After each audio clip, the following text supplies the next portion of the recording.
Hablaremos esta noche sobre el templo de Jerusalén. El rey David fue un gran rey por distintos motivos. Él reunió la función real con la función sacerdotal, creó una capital nacional y una capital religiosa que fue Jerusalén, y a pesar de su perversidad ocasional, era un hombre de profundo sentimiento religioso. Hemos contado algunas historias no hace mucho. También tenía cualidades artísticas. Según la tradición, el rey David era músico, poeta y salmista sin ese al final. Además, sus resultados militares fueron inigualables en toda la historia de los judíos. En Jerusalén realizó construcciones de gran importancia. Además, trajo el arca, que era la reliquia más preciosa que poseían los israelitas, y la depositó en su propia ciudad. A pesar de todo eso, no construyó un templo grandioso para albergar el arca. Ahora bien, ¿qué era el arca? El arca de la alianza. En verdad, se trataba de un humilde mueble religioso que originalmente contenía el pacto con Dios. Era simplemente un cajón de madera, 1,20 metros de largo, 75 de profundidad, sostenido por varas. No era un objeto del culto que mereciera veneración. Sin embargo, los israelitas asignaban cualidades divinas a las palabras de Dios, de modo que como allí se guardaban las palabras, en cierto modo Dios vivía en el arca. Muchas veces el arca era llevada a la batalla como emblema de guerra, y en los viejos tiempos había sido el centro físico del culto israelita. El que sí construyó el templo fue el hijo de David, Salomón. Aquí también hemos hablado de él. Era un tipo bien distinto a su viejo, un hombre secular. En realidad se convirtió en un monarca del cercano oriente. Ya perdió toda esa austeridad que tenía su hijo, ¿no? Que tenía su padre, David. El hijo fue más rumboso, propenso al lujo, etcétera, etcétera. Su reputación de sabio se basaba en la disposición a mostrarse duro. Introdujo el trabajo forzado como una forma de servicio nacional. El primer libro de los Reyes dicen que había 80.000 hombres en las canteras, 70.000 transportando piedras y 30.000 talando los cedros del Líbano. En el orden militar creó un gigantesco ejército de carros. Parece que tenía unos 1.500 vehículos y más de 4.000 caballos. Voltaire, que siempre está en contra de todo esto, afirma que se trata de un número demasiado elevado para un país que no tenía absolutamente ningún camino. Bien.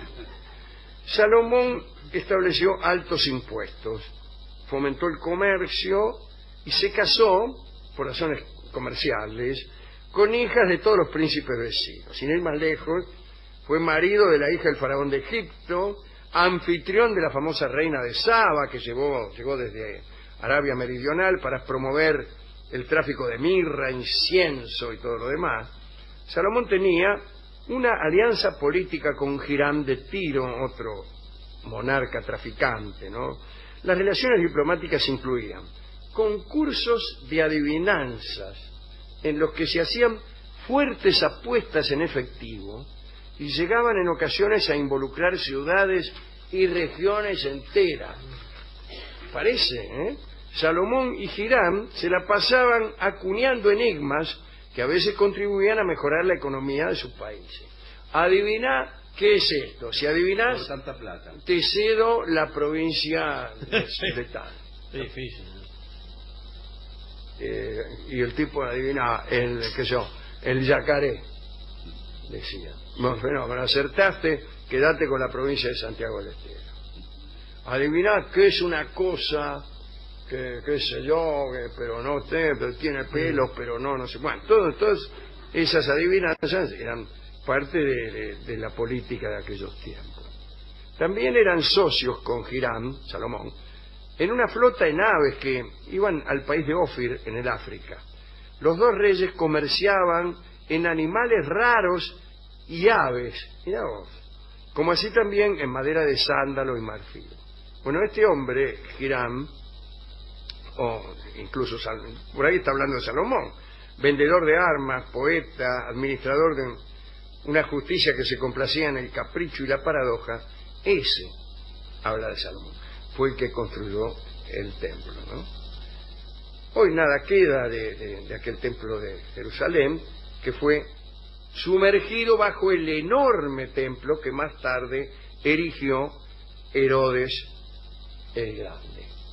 O sea que ese fue el primer templo, ¿no? El edificio no se parecía en nada al estilo de los israelitas. Parece que los albañiles y los artesanos eran de Fenicia. 2 pilares de bronce, cada uno de 12 metros de altura, protegían un altar revestido en oro. Todo estaba fenómeno.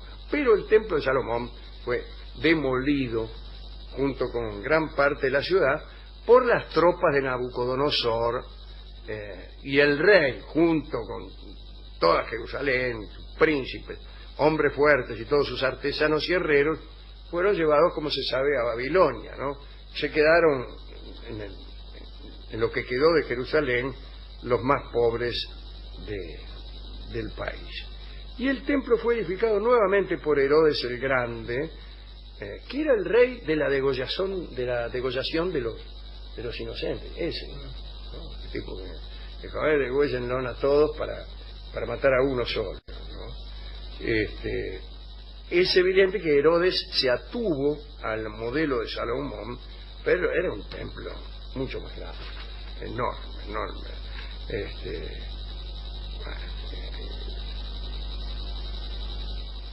17 manzanas era el predio. Perímetro 1.600 metros, 1,5 kilómetros de perímetro, un pedazo de templo. Y allí pues pasaba de todo, ¿no?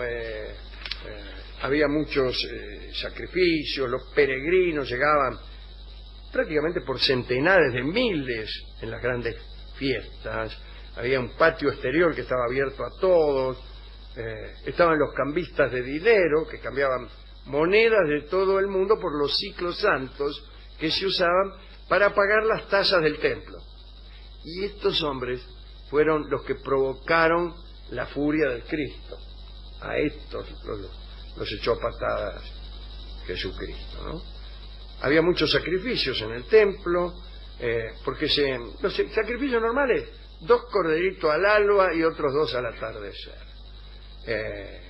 Cada año se consumían 2.700 kilos de incienso en el templo, ¿no? Durante las peregrinaciones, cada peregrino ofrecía por lo menos un sacrificio individual, de modo que miles de animales debían ser muertos en tiempos muy breves. Y el lugar se convirtió en el tesoro general de toda la riqueza judía. En el año 66 después de Cristo estalló una gran revuelta, ¿no? Ya desde la muerte de Nerón, las relaciones entre los judíos y Roma se habían deteriorado. Como se sabe, los romanos formaban parte del Imperio Romano en aquel tiempo Israel, ¿no? Pero el verdadero odio estaba entre los griegos y los judíos. Es el primer asunto bravo que tuvieron los judíos fue con los griegos. Los griegos y los gentiles helenizados también. Pero esos eran los que tenían guita en Palestina. Eran la élite de Palestina. Y ellos integraban la clase de los ricos, fueron desarrollando, a semejanza de los griegos de Alejandría, un sentimiento antisemita, posiblemente el primero de la historia. Y el primero en que empiezan fábulas en contra de los judíos que se repetían, tal como después tan tristemente ocurrió en muchas épocas de la historia, ¿no? Hablaban de adoración a los asnos, sacrificios humanos, toda esa gilada.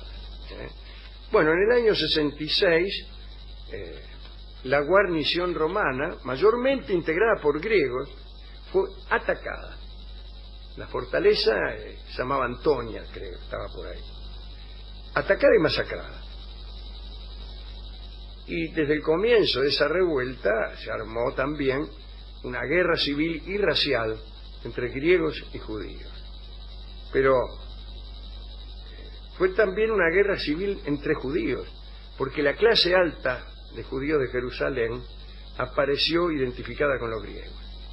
Bueno, en Roma, Vespasiano, después su hijo Tito, llegaron con 60.000 hombres y Jerusalén cayó.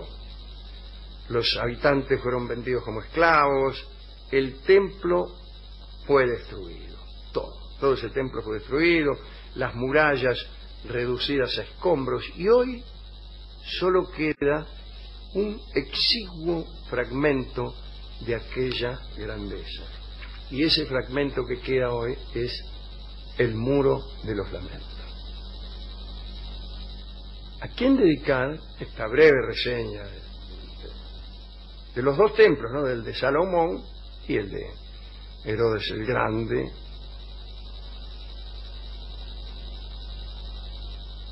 Bueno, a todos los que nos conocen, a los constructores, a los que iban ahí a peregrinar, y a dar vueltas y a mostrar su fe. Hemos buscado, ¿no?, en la discoteca. Qué difícil para muy difícil. Hay pocos tangos sobre el templo de Jerusalén. Sí, directamente muy pocos así. tangos. Nunca ha sido un tema muy popular. Hasta que encontramos uno. Encontró un Es tango. un vals que se llama Caserón de Texas. Bueno, que bien mirada su letra sí. se refiere al templo de Jerusalén. No sé. Pero dice barrio de Belgrano o algo así. ¿Por qué lo dice? ¿Por qué? Evidentemente usted sabe que ha habido mucha persecución para disimular. Bueno, puede ser. Para quedar bien incluso con el comisario. Sí, bueno, medio indirecto. Es un poco indirecto, hay que admitirlo. Sí. Pero vamos a escuchar a Libertad Lamarque cantar este hermoso vals dedicado a todos los feligreses que han estado, estarán o están en este momento en el templo de Jerusalén o en sus alrededores.